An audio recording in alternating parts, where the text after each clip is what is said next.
ഞങ്ങളുടെ ഒരു പനി പിടിച്ച ദിവസം കാണാം കേട്ടോ. ഇന്ന് സാറ്റർഡേ ആണ്, എല്ലാവർക്കും അവധിയാണ്, എന്നും പോവണ്ട കേട്ടോ. അത് തന്നെ സമാധാനമായിരുന്നു. രാവിലെ എണീറ്റ് വന്നപ്പോൾ തിരിച്ചെങ്ങനെയും പോയി കിടക്കണം, എന്തെങ്കിലും കാട്ടി വെച്ചിരുന്നാണ് ഓർത്തിരുന്നത്. രാവിലെ എണീറ്റ് വേഗം ബ്രേക്ക്ഫാസ്റ്റ് ഒക്കെ ഉണ്ടാക്കി കഴിച്ചു. ഉപ്പുമാവായിരുന്നു ഇന്ന് ഫുള്ള് നമുക്ക് എളുപ്പപ്പണിയാണ് കേട്ടോ. അപ്പോൾ രാവിലെ തന്നെ ഞാനിതാ കഞ്ഞി വെക്കുകയാണ്. ഇത്തിരി കുത്തിരിയും ചെറുപയറും കൂടെ ഒരുമിച്ച് കഴുകി വാരി അങ്ങോട്ട് കഞ്ഞിയാക്കി വെക്കാമെന്ന് വിചാരിച്ചു. വേഗം കുക്കറിൽ വെച്ചു കേട്ടോ.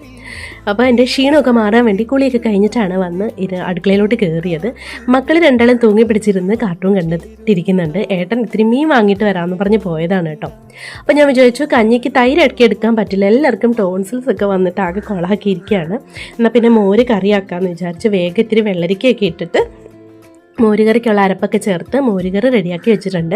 അപ്പം ഞാനത് റെഡിയാക്കിക്കൊണ്ടിരുന്ന സമയത്തിന് ഏട്ടൻ മീനുമായിട്ട് വന്നായിരുന്നു കേട്ടോ. അപ്പോൾ പാക്കുറിച്ചിലാണ് കിട്ടിയത്. ഏട്ടൻ വേഗം തന്നെ അത് കല്ലിലൊക്കെ ഇട്ട് ഉരച്ച് ക്ലീൻ ചെയ്ത് തരുന്നുണ്ട്. ആ സമയത്തിന് ഞാനും കപ്പയൊക്കെ റെഡിയാക്കി കപ്പ കഴുകി വാരി അങ്ങ് അടുപ്പത്തേക്ക് വേവിക്കാൻ വെക്കാമെന്ന് വിചാരിച്ചു കേട്ടോ. ആദ്യം ചെണ്ടം പുഴുങ്ങാമെന്ന് വിചാരിച്ചു, പിന്നെ വിചാരിച്ചു അരപ്പൊക്കെ ചേർത്ത് നല്ല പുഴുക്കാക്കി എടുക്കാം, മീൻകറി ഉണ്ടല്ലോ എന്ന് വിചാരിച്ചു. കഞ്ഞിയുണ്ടല്ലോ, അങ്ങനെ മീൻകറിയൊക്കെ സെറ്റാക്കി കഞ്ഞി ഞാൻ എന്താ കുക്കറിൽ നിന്ന് ഒരു പാത്രത്തിലേക്ക് ആക്കിയിട്ടുണ്ട് കേട്ടോ. അപ്പോഴേക്കും മീൻകറിയൊക്കെ തിളച്ച് നല്ല സെറ്റായിട്ട് വന്നിട്ടുണ്ട്. കപ്പയും വെന്ത് വരുന്നുണ്ട് കേട്ടോ. അപ്പോൾ പിള്ളേർക്ക് ഇത്തിരി മീനും കൂടി വറുത്ത് വെക്കാമെന്ന് വിചാരിച്ചിട്ട് മീൻ വറുക്കാനിട്ടു. ആ സമയം കൊണ്ട് കപ്പയിലെ വെള്ളം അങ്ങ് ഊറ്റിക്കളയാമെന്ന് വിചാരിച്ചു.